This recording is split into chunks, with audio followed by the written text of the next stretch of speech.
ሰላም እንዴት ናችሁ? አልታ ኤሌክትሮኒክስ ደብረ ብርሃን። ዛሬ ይሄ የምትመለከቱት ጂፓስ ከምወዳቸው ጂፓሶች ውስጥ አንዱ ነው።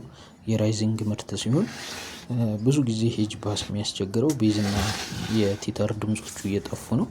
እነሱን ደግሞ እንዴት በቀላሉ ማስተካከል እንችላለን የሚለውን ነገር በዚህ ቪዲዮ አብረን እናያለን።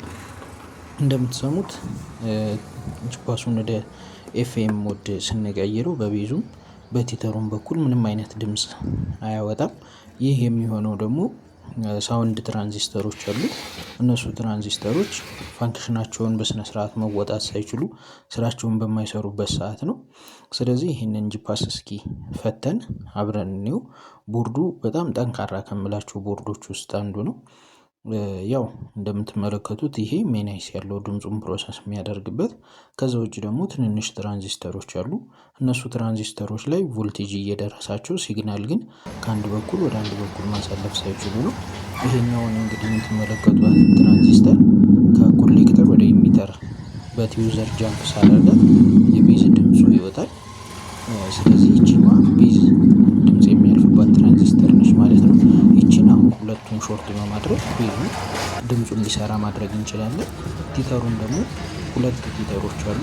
እነሱ የቲተር አይሶች ስላሉ እነሱን በመቀያየር የትኛው እየሰካሁበት የጃክ መስመር በዚህኛዋ ትራንዚስተር በኩል ይሰራል። የጃክ መስመሩን ስንቀይረው ደግሞ በዛችኛዋ ትራንዚስተር በኩል ይሰራል ማለት ነው። ስለዚህ ሶስቱም ትራንዚስተሮች እኩል ስላደረጉ ሶስቱንም ከኮሌክተር ወደ ኢሚተራቸው ጃምፕ እናደርጋለን ማለት ነው። ይህ ሲሆን ሲግናሉ ከአንዱ ግር ወደ አንዱ ግር በጃምፐር አማካኝነት ስለሚሆን ምን ይባላል ማለት ነው። ይወጣልናል ማለት ነው። እንደዚህ አድርገን ይህን ጂፓስ ማስተካከል እንችላለን ማለት ነው።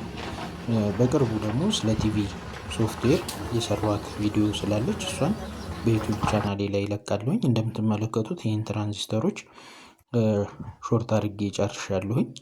አሁን ወደ ሙከራ እንሂድና እስኪ ጂፓሱን ቼክ እናደርገዋለን። ይሄ እያሳያችሁ ያለሁት የቤዝ ወደ ቤዝ መስመር የምትሄደዋ ነች።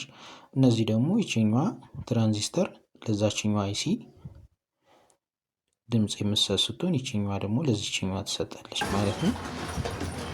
ስለዚህ አሁን ጂፓሱን ሰክተን ኤፍኤም ላይ አድርገን ስንሞክረው ኤፍኤም ድምፁ በትክክል ወጥቶልን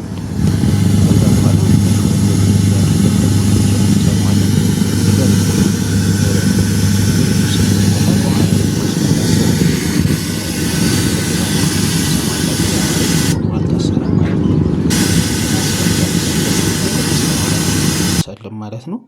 ከዛ ውጪ በፎቶ እንደምትመለከቱት ትራንዚስተሮቹን አስቀምጬላችኋለሁ። ከዛ ውጪ ግን ሰሞኑን